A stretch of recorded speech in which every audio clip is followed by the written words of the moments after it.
കൃഷ്ണ. എല്ലാവർക്കും മാധവത്തിലേക്ക് സ്വാഗതം.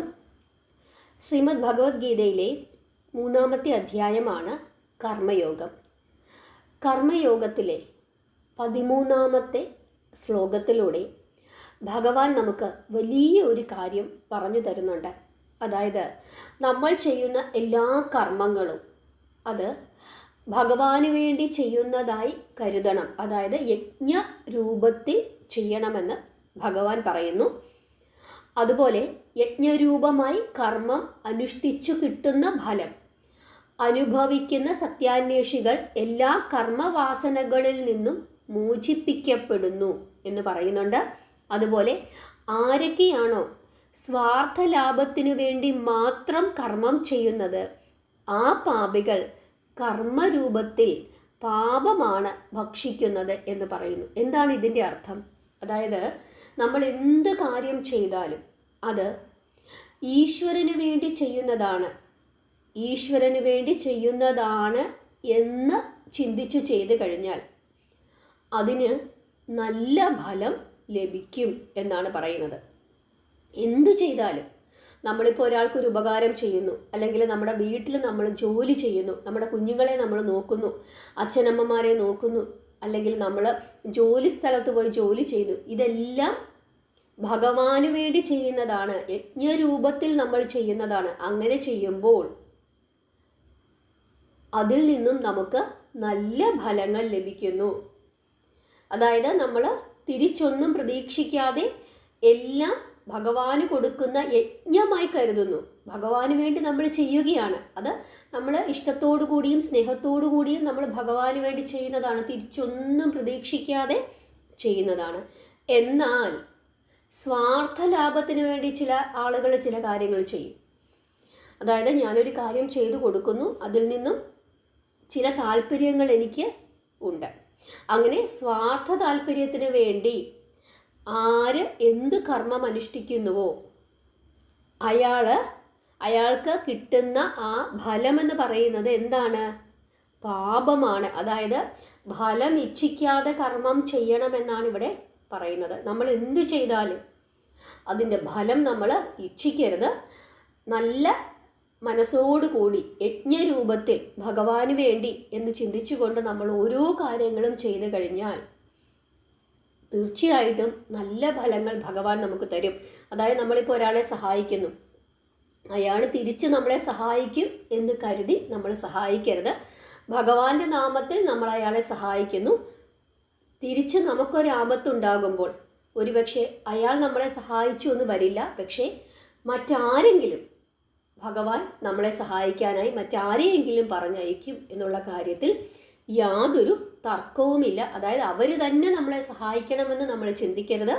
നമ്മളെ സഹായിക്കാൻ അർഹതപ്പെട്ട ഒരാളെ ഭഗവാൻ തന്നെ കണ്ടെത്തി നമ്മുടെ അടുത്തേക്ക് അയക്കും. അതായത് കർമ്മഫലം ഇച്ഛിക്കാതെ നമ്മൾ കർമ്മം ചെയ്യുക. കർമ്മഫലം ഇച്ഛിച്ചു ചെയ്താൽ അതിന് കിട്ടുന്ന ഫലം എന്ന് പറയുന്നത് പാപമാണ് എന്ന് പറയുന്നു. അങ്ങനെ പറയുന്ന ശ്ലോകമാണ് 13-ാമത്തെ ശ്ലോകം നമുക്കൊന്ന് നോക്കാം. യജ്ഞശിഷ്ടാശിനഃ സന്തോഹ ഉച്യന്തേ സർവകിൽബഷൈ ഭുഞ്ജതേ തേ ത്വഖം പാപയേ പച്യന്ത്യാത്മ കാരണാത്. സത്യം സാക്ഷാത്കരിക്കുവാൻ കുതിക്കുന്നവർ കർമ്മങ്ങളെല്ലാം യജ്ഞരൂപത്തിലാണ് അനുഷ്ഠിക്കുന്നത്. നമ്മുടെ ജീവിതത്തിൻ്റെ ലക്ഷ്യം ആത്മസാക്ഷാത്കാരമായിരിക്കണം. അങ്ങനെയുള്ള ഒരു ഉറപ്പ് നമുക്കുണ്ടാകണം. അതുപോലെ വിട്ടുവീഴ്ചയില്ലാതെ നമ്മുടെ കർമ്മം നമ്മൾ അനുഷ്ഠിക്കണം. എപ്പോഴും ഈശ്വര ബുദ്ധി, ഈശ്വര സ്നേഹം പുലർത്തി ഫലം പ്രതീക്ഷിക്കാതെ നമ്മുടെ കർമ്മം നമ്മൾ അനുഷ്ഠിക്കണം. ഫലം വന്നു ചേരുമ്പോൾ അത് സുഖമായാലും ദുഃഖമായാലും ഒരുപോലെ ചിന്തിച്ച് അതെല്ലാം ഈശ്വരൻ്റെ അനുഗ്രഹമായി അംഗീകരിച്ച് അങ്ങനെ കർമ്മം ചെയ്യുന്നവർ സ്വന്തം വ്യക്തിത്വത്തെയും സമൂഹത്തെയും സമഭാവനയോടുകൂടി വീക്ഷിച്ച് വ്യക്തിജീവിതത്തെയും സമൂഹ ജീവിതത്തെയും വർണ്ണാഭമായി മാറ്റുന്നു. ഇവിടെയാണ് ശരിയായ സമത്വം നമുക്ക് കാണാനായിട്ട് സാധിക്കുന്നത്. യജ്ഞകർമ്മികളായ സത്യാന്വേഷികൾ ഞാൻ ചെയ്യുന്നു, ഞാൻ കഴിക്കുന്നു, ഞാൻ മറ്റുള്ളവരെ സ്നേഹിക്കുന്നു, ഞാൻ ഇന്ന കാര്യങ്ങളൊക്കെ ചെയ്യുന്നു, ഇങ്ങനെയൊന്നും ചിന്തിക്കത്തില്ല. ഞാൻ കേവലം ഭഗവാന്റെ കയ്യിലെ ഒരു ഉപകരണം മാത്രമാണ് എന്ന് കരുതിയാണ് അവരെല്ലാവരും ജീവിക്കുന്നത്. അദ്ദേഹം എന്നെക്കൊണ്ട് എന്തൊക്കെയോ ചെയ്യിപ്പിക്കുന്നു. ഈ സമൂഹത്തിൻ്റെ നന്മയ്ക്കായി മറ്റുള്ളവർക്ക് വേണ്ടി ഞാൻ എന്തൊക്കെയോ ചെയ്യുന്നു. ഇതെല്ലാം ഭഗവാൻ എന്നെക്കൊണ്ട് ചെയ്യിപ്പിക്കുന്നതാണ്. ഭഗവാൻ എന്താണോ എനിക്ക് നൽകുന്നത് അതെല്ലാം ഞാൻ ഒരുപോലെ അനുഭവിക്കും. എനിക്ക് എന്തൊക്കെ ലഭിക്കുന്നുണ്ടോ അതെല്ലാം ഭഗവാന്റെ അനുഗ്രഹമാണ്, ഭഗവാൻ എനിക്ക് തരുന്നതാണ് എന്ന് ചിന്തിച്ച് സുഖവും ദുഃഖവുമെല്ലാം ഒരുപോലെ സ്വീകരിച്ച് പോകുന്നതാണ് ഏറ്റവും ഉത്തമമായ മാർഗമെന്നാണ് പറയുന്നത്. അതല്ലാതെ എന്ത് കാര്യം ചെയ്താലും അതിനെല്ലാം എനിക്കൊരു പ്രതിഫലം. ചിലരെ കണ്ടിട്ടില്ലേ, ഞാനത് ചെയ്യാം, എനിക്ക് എന്താണ് ബെനിഫിറ്റ്, ഇങ്ങനെ ചോദിച്ചുകൊണ്ട് ചെയ്യുന്ന ആളുകളെ നമുക്ക് കാണാനായിട്ട് സാധിക്കും. നിസ്സാരമൊരു കാര്യം നമുക്ക് വേണ്ടി ചെയ്തു തന്നാൽ പോലും അതിന് പ്രതിഫലം പറ്റുന്ന ആളുകളെ നമുക്ക് കാണാനായിട്ട് സാധിക്കും. ഒരു 10 രൂപ ഇവിടുന്ന് മേടിച്ച് അങ്ങോട്ട് കൊടുക്കുമ്പോഴേക്കും അതിനകത്തു നിന്ന് പറ്റിച്ചെടുക്കാനായിട്ടുള്ള ആളുകൾ, അങ്ങനെയുള്ള ആളുകളെയും നമുക്ക് കാണാനായിട്ട് സാധിക്കും. ഒരു ഉപകാരം പോലും മനുഷ്യന് ചെയ്യാത്ത ആളുകളെയും നമുക്ക് കാണാനായിട്ട് സാധിക്കും. അല്ലെങ്കിൽ എപ്പോഴും എന്താണ്, എനിക്ക് ലാഭമുണ്ടാകുന്ന കാര്യങ്ങൾ മാത്രമേ ഞാൻ ചെയ്യത്തുള്ളൂ, അങ്ങനെയുള്ള ആളുകളെയും നമുക്ക് കാണാനായിട്ട് സാധിക്കും. അങ്ങനെയുള്ളവർ പാപത്തെയാണ് ഭക്ഷിക്കുന്നത് എന്നാണ് പറയുന്നത്. നമുക്ക് ഓരോ മനുഷ്യർക്കും ഭഗവാൻ ഒരുപാട് ഉത്തരവാദിത്തങ്ങൾ തന്നിട്ടുണ്ട്. നമ്മുടെ കുടുംബത്തിനോടായാലും സമൂഹത്തിനോടായാലും ഒക്കെ തന്നെ. അതെല്ലാം നമ്മുടെ ഉത്തരവാദിത്തമായി കണ്ട് നമ്മളങ്ങ് ചെയ്യുക.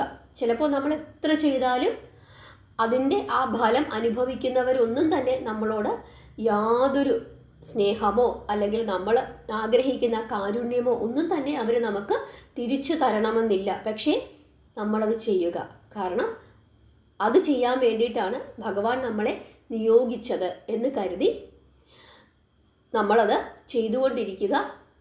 ഒരു പക്ഷേ നമ്മൾ ആഗ്രഹിക്കുന്ന ഇടത്തു നിന്നായിരിക്കത്തില്ല നമുക്കൊരു ആശ്വാസം ലഭിക്കുന്നത്. ഭഗവാൻ കൃത്യമായ സ്ഥലത്തു നിന്നും നമുക്കൊരാശ്വാസം നൽകും. അല്ലെങ്കിൽ ഭഗവാന്റെ കരങ്ങൾ എപ്പോഴും നമ്മുടെ കൂടെ ഉണ്ടാകും. അതുകൊണ്ട് ആരിൽ നിന്നും ഒന്നും പ്രതീക്ഷിക്കരുത്.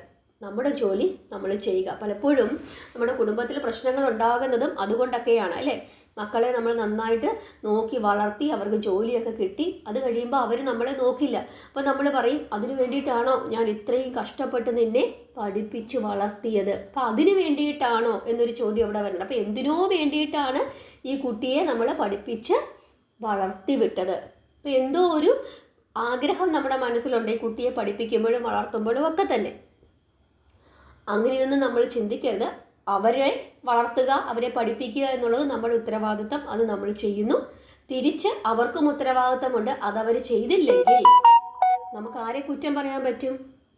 അവർ നമ്മളെ നോക്കിയില്ലെങ്കിൽ അതും ഈശ്വരൻ നമുക്ക് വിധിച്ചതാണ്.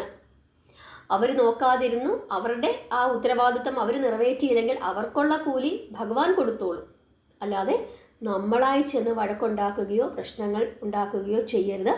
നമുക്കൊരു തുണ അല്ലെങ്കിൽ നമ്മളെ നോക്കാൻ ഒരാൾ ഭഗവാൻ കൊണ്ടുത്തരും അങ്ങനെ ഒരാളെ. അല്ലെങ്കിൽ അങ്ങനെ ഒരു അവസ്ഥയിലേക്ക് നമ്മൾ പോകില്ല.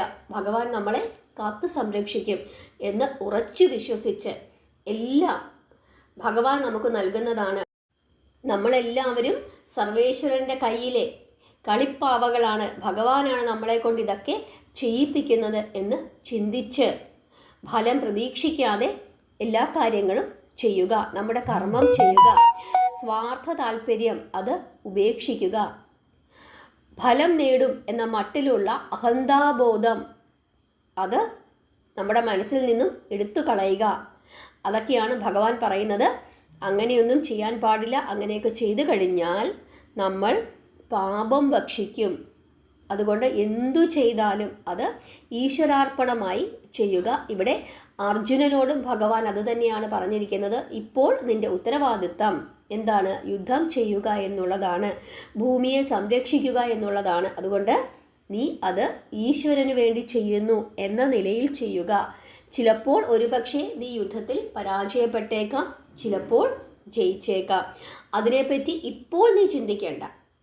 നിന്നോട് പറഞ്ഞിരിക്കുന്ന കാര്യം നീ ചെയ്യുക. പരീക്ഷ എഴുതാൻ പോകുന്ന ഒരു കുട്ടി എന്താ വേണ്ടത്? അവൻ പരീക്ഷ എഴുതുക. ഒരു പക്ഷേ അവൻ ജയിക്കാം, ജയിക്കാതിരിക്കാം. എന്താണെങ്കിലും അതെല്ലാം ഈശ്വരൻ്റെ അനുഗ്രഹമാണ് എന്ന് കരുതി മുമ്പോട്ട് പോവുക. അതല്ലാതെ ഞാൻ പഠിച്ചില്ല, അതുകൊണ്ട് പരീക്ഷ എഴുതുന്നില്ല, ചിലപ്പോൾ ഞാൻ തോറ്റുപോയേക്കാം, അങ്ങനെ കരുതരുത്. ചിലപ്പോൾ നമ്മൾ ജയിച്ചാലോ? അതുകൊണ്ട് കൃത്യമായി നമ്മുടെ ജോലികൾ നമ്മൾ ചെയ്യുക. ഫലം എന്തായാലും അത് ഈശ്വരൻ്റെ അനുഗ്രഹമാണ് എന്ന് കരുതുക. അല്ലാതെ ഫലം പ്രതീക്ഷിച്ചുകൊണ്ട്, നല്ല ഫലങ്ങൾ എനിക്കത് കിട്ടണം എന്ന് പ്രതീക്ഷിച്ചുകൊണ്ട് ഒരു കാര്യവും ചെയ്യാൻ പാടില്ല. എന്തു ചെയ്താലും, പഠനമാണെങ്കിൽ പോലും അല്ലെങ്കിൽ വീട്ടിലെ ജോലികളാണെങ്കിൽ പോലും, ഇതെല്ലാം ഭഗവാന് വേണ്ടി ഞാൻ ചെയ്യുന്നതാണ്. ഒരു ചെടി വളർത്തുന്നു, അതിന് വെള്ളം ഒഴിക്കുന്നു, ഭഗവാന് വേണ്ടിയിട്ടാണ് ഈ ചെടി വളർന്ന് മനോഹരമായി പൂക്കളൊക്കെ ഇട്ട് നിൽക്കുന്നത്.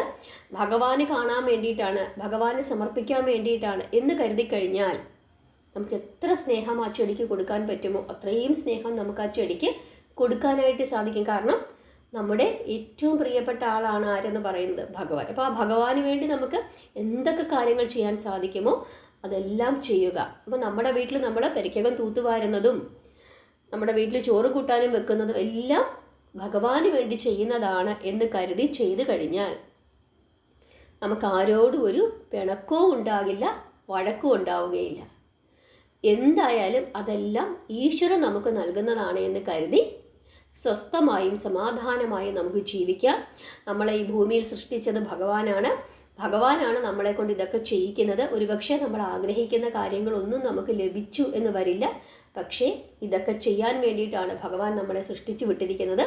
നമ്മുടെ മുമ്പിൽ അങ്ങനെ നമ്മൾ ചിന്തിച്ച് മുമ്പോട്ട് പോകുമ്പോൾ യഥാർത്ഥ ജീവിതത്തിൽ നമ്മൾ എന്തൊക്കെ ചെയ്യണം, എന്താണ് നമ്മുടെ ജീവിത ലക്ഷ്യമെന്ന് ഭഗവാൻ നമ്മളെ കാണിച്ചു തരും. കുറച്ച് കഴിയുമ്പോൾ ആ ജീവിതത്തിലേക്ക് നമുക്ക് പോകാനായിട്ട് സാധിക്കും. ശരിയായ മാർഗത്തിലേക്ക് ഭഗവാൻ നമ്മളെ കൊണ്ടുവന്ന് എത്തിക്കും. ഒരുപക്ഷെ നമ്മൾ ആഗ്രഹിക്കുന്നവരായിരിക്കത്തില്ല നമ്മളെ സ്നേഹിക്കുന്നത്, നമുക്ക് ഉപകാരപ്പെടുന്നത്. കൃത്യമായ സമയത്ത് കൃത്യമായ ആളുകളെ ഭഗവാൻ അയക്കും എന്ന് ഉറച്ച് വിശ്വസിക്കുക. നിങ്ങൾക്കെല്ലാവർക്കും മനസ്സിലായി എന്ന് വിശ്വസിക്കുന്നു. എന്നും നാമം ജപിച്ച് പ്രാർത്ഥിക്കണം. ഭഗവാൻ എല്ലാവരെയും അനുഗ്രഹിക്കട്ടെ. ഹരേ കൃഷ്ണ.